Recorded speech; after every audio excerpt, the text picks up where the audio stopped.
Buenos Dias, Gunners Collective. Back at it, you already know, like a motherfucking smack addict. Right? And as you can tell by today's thumbnail, my precious, kiss me the ring. We're talking about Joker. Joker from San Leandro. Now, why does this guy play an intricate part into my history, into my mind? Sasuke, it's just someone forever and a day, Holmes, I will never be able to shake it. I'm going to tell you the story about this individual. I've known him from a kid all the way into adulthood. Same old fucking program, same old baboso, same old story, right? Trip out on this. In a menudo style or direct fashion, I'm going to give you the rundown into one Joker that's San Leandro, right? Davis Street, hence I'm not going to put that on your audio. Despensa la tira. Hey, respects to Davis Street locals and everyone out there in San Leandro. The homies are still doing their thing. This baboso never was, cuz, right? And in that fashion. Okay, we all know about that youngster, man. Today I got time, cuz, right? You know what I mean? I got time. Run my fade. We all know about wanksters like that and about people who push a certain movement but really ain't about that mix. Ain't really about that life, right? Cut from a whole different cloth. Not even a cloth. In fact, they're cut from fucking some fucking leotard, some fucking skunk I was wearing way back in the 80s. Now, trip out. This Vato from Davis Street locals, so-called what he says, Mr. Joker from San Leandro. Let me tell you about how our history crossed paths, how we met up, how it was all bad, some of the things that happened in the California Youth Authority at that time, and what was going on. So, you guys know my story, man. I was sent on a busload of 10 norteños to fucking no man's land. Vato, orale, to Thunderdome, to the Time Bomb, to Fred C. Nellis. And on that bus, there were several hard-hitting individuals or vatos that were about their business and willing to go the extra mile, the extra distance for their beliefs, right? But at the same time, in the back of that bus was one vato that looked like a fucking piranha, right? This vato was Joker from San Leandro, and I didn't have no hate or envy in my heart for this individual or anything.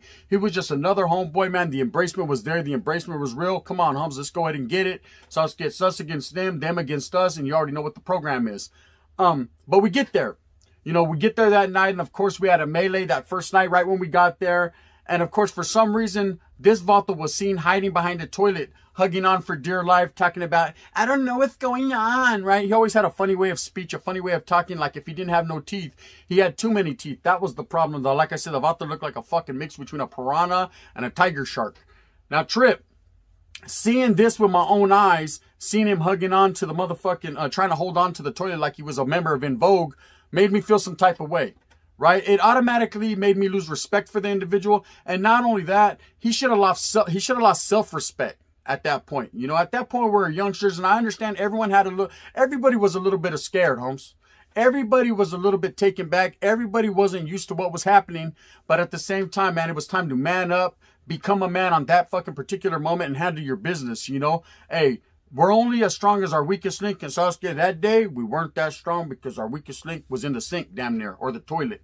But watch out. So anyway, as time progresses on, this Vato's Johnny come fucking lately fucking is following us around these yardas. And of course, of being from up north, man, we couldn't just throw them to the fucking wolves and let them eat them. We had to keep the Vato close by. You know, I seen on several occasions this Vato used to get called out. He always had one excuse or another. And it wasn't like it is now, man, where you could just remove a Vato, whack him, he's gone, see you later, bon voyage. Get the fuck up on down the road, Jack Tripper, right? We couldn't do that. Threes was company, Holmes. He had to be there with the other fellas, and that was it. So I was getting more like Janet, orale, or Mr. Furley.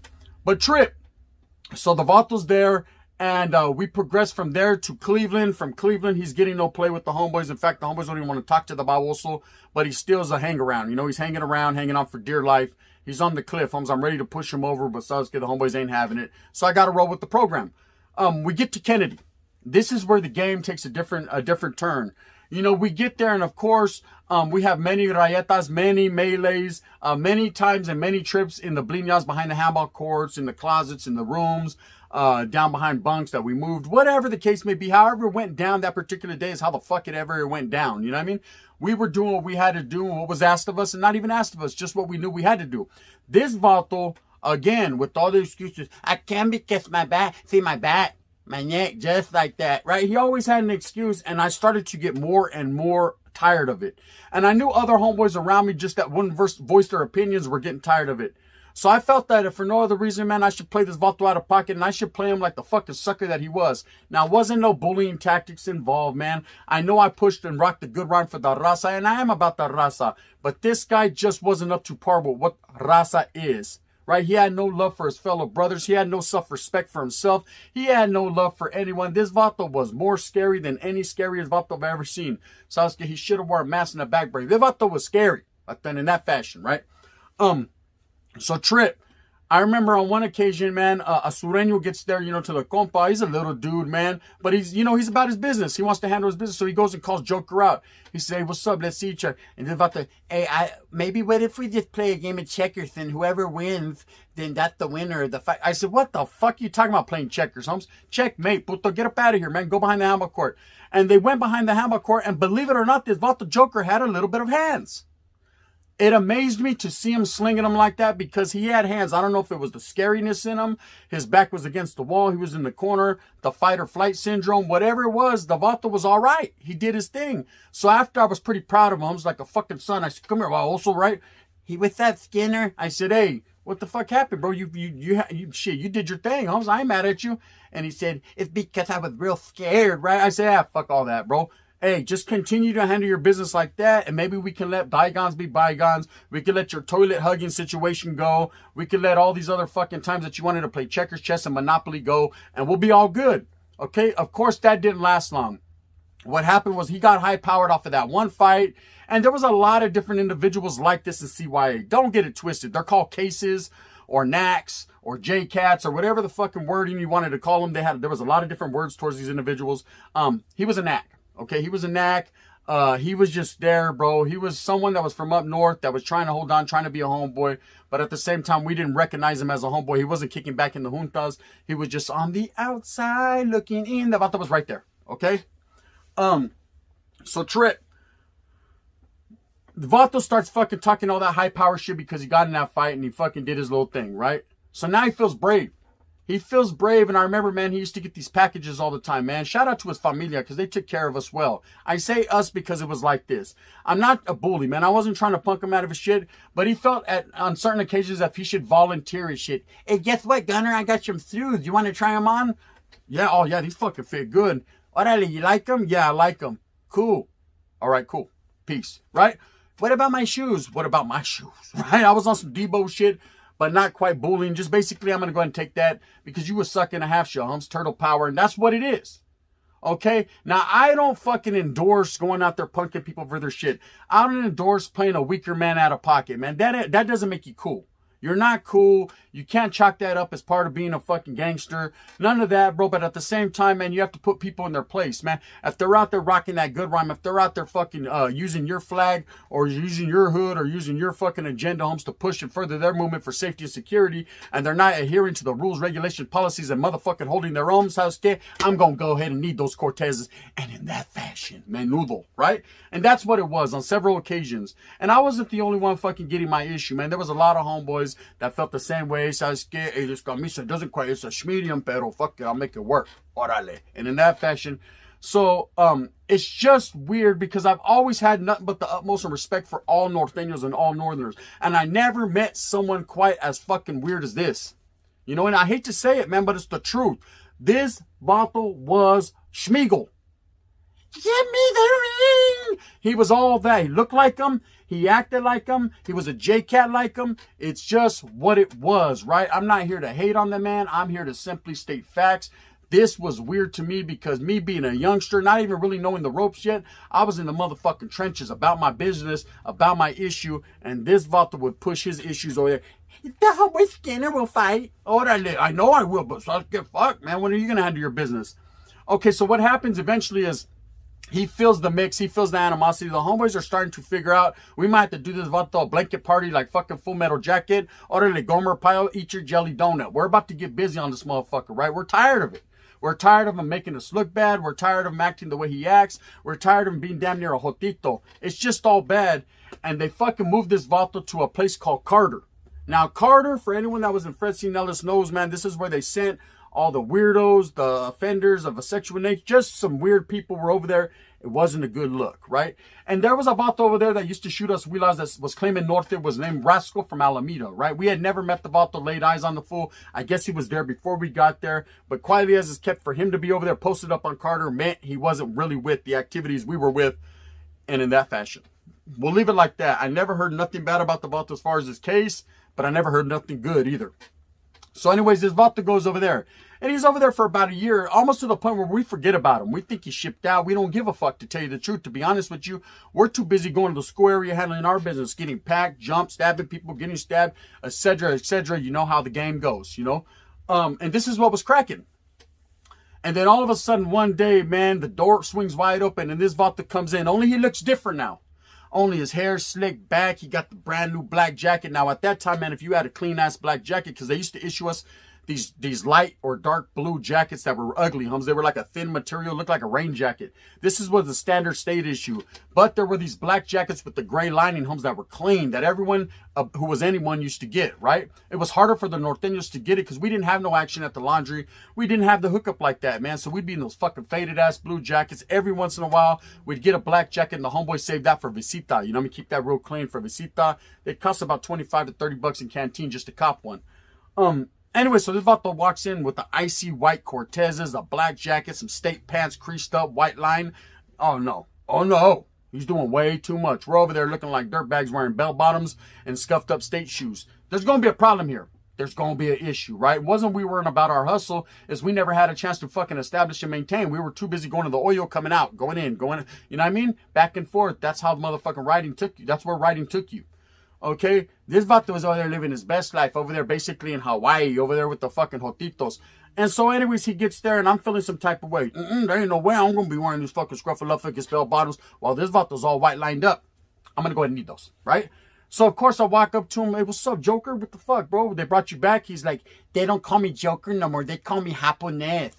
This vato always claimed he was half Japanese, half Mexicano. I can't tell you, homes. I know his family is a very decent, well-fucking aggressive-ass family out there out of Hayward and that whole area of San Leandro. And I can tell you right now, homes, I don't think they were Japanese. Sasuke, but the vato had some slanted eyes. One went this way, one went that way. I don't know if he was Japanese, Chinese, whatever. Oh, my. The motherfucker was something.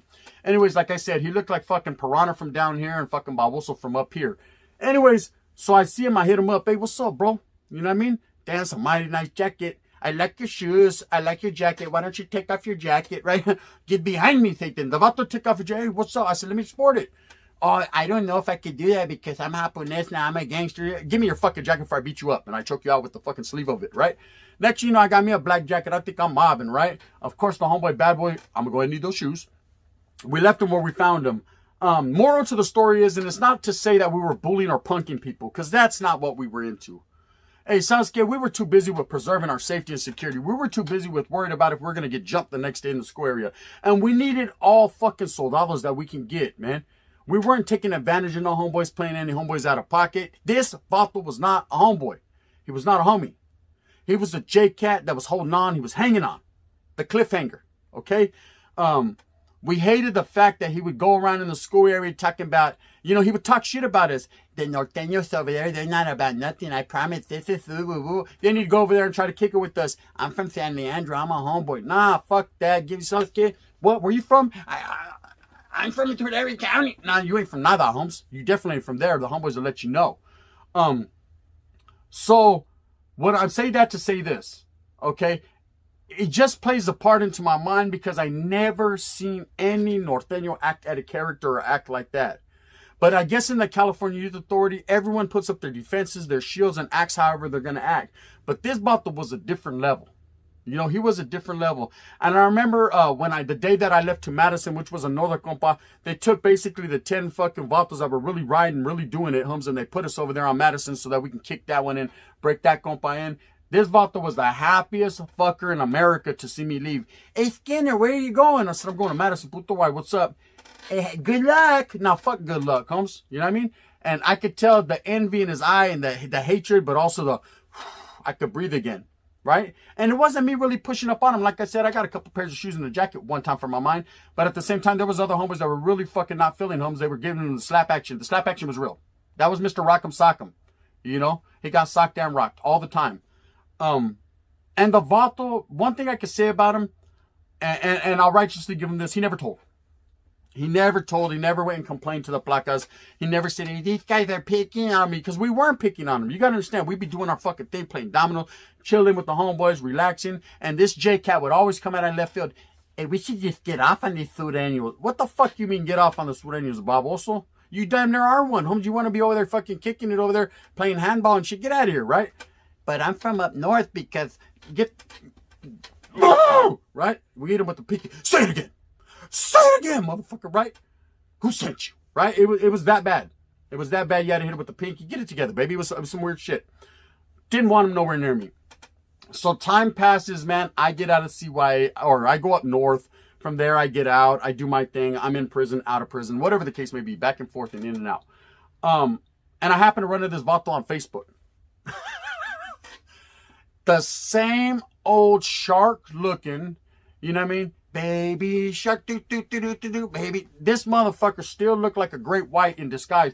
Hey, there I see him on Facebook. Now he's grown up. He has children, man. Now he's a pastor, right? So I got to conversating and chopping it up with them. Hey, whatever happened in your life? You know, let bygones be bygones. We're adults now. We were young kids. Things happen, man. Hey, I apologize, bro, for taking your jacket. Sasuke, the motherfucker didn't even fit anyways, you know? And the Vato starts telling me, yeah, I ended up going to prison. And in there I was with the food. The what? Right? Then Vato switched up. Turned into a swindler, tried to hide his identity. Not like the identity in Nellis and fucking YA or whatever you were doing counts for anything anyways. But it was just the way he was. So I say this story about Joker to tell you this. Don't think everybody is cut just like you. Don't think everyone goes in there with the mindset. Now, it trips me out. It trips me out because, man, I remember I was young. I thought I was very young, you know. I was very young and I man, I'm going to tell you the truth. I wasn't ready for everything that I experienced, you know, but I had to roll with the punches and I went with the flow.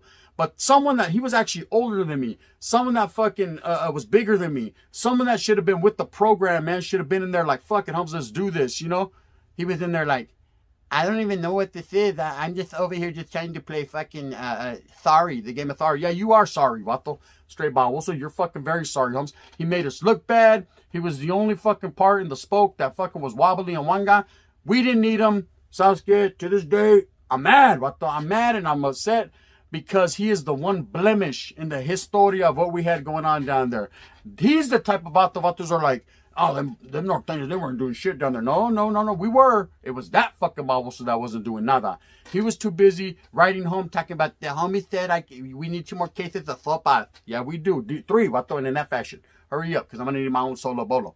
And that's just the way it was, you know. But this character, man, I grew up. Okay, I grew up. Now I'm a grown man. Now I'm a grandfather, a father. I'm older.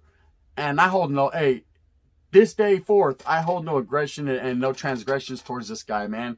If anything, I want to express my my appreciation for you coming into my life and showing me what I wasn't and what I would never could be, right? Taught me a valuable lesson. Also, at the same time, I want to express my apologies for any hardships I put that Vato through, because we were all going through our hardships. You got to understand, when you're young, you're dumb, you're making bad choices. You just don't give a fuck. Comes, you're feeling a certain type of way. You're a gang member. You're out there wiggling. Hey, it's kill or be killed. It's survival of the fittest. It's fucking the Lion King. In the jungle, you know what I mean? You're the Lion King. And this Vato was fucking the warthog, Holmes, only with a fucked up leg and fucked up teeth. Okay? I apologize. I apologize for everything that I put that individual through. And it wasn't much, man. I sit here and tell you the story, and all this happened over time. It wasn't like an everyday thing where I was beating him up, taking everything he had. You know what I mean? It was more like a monthly thing. Anyways, with that being said, I apologize, home. It's all about the progression of the raza. It's all about the raza being united and coming together. Whether or not you were there for me as a kid, Holmes, and you left us hanging on several occasions, everything that we did, we shouldn't have done. You know, we shouldn't have fucking beat you up as much as we did, but we did, you know, and that's just what happens. You know, I guess they say karma, what goes around comes around. That still ain't came around yet. So anyways, with that being said, man, I hope that you move fast with a purpose. I hope that you get everything that you want coming to you. Remember, go out there and hustle for your family. Joker, man, I hope that you're fucking living your best life, Holmes. You're out there progressing for your family, and you're not playing Monopoly, orale, like the whole thing you were. Anyways, and in that fashion, man, the gun. Like and subscribe. If you don't like this, I understand, man. It ain't about bullying people, man. I'm strictly against that. It's about keeping it real and telling the stories the way they were. Factual and actual. You know what it is. The gun. And in that fashion, bang, bang.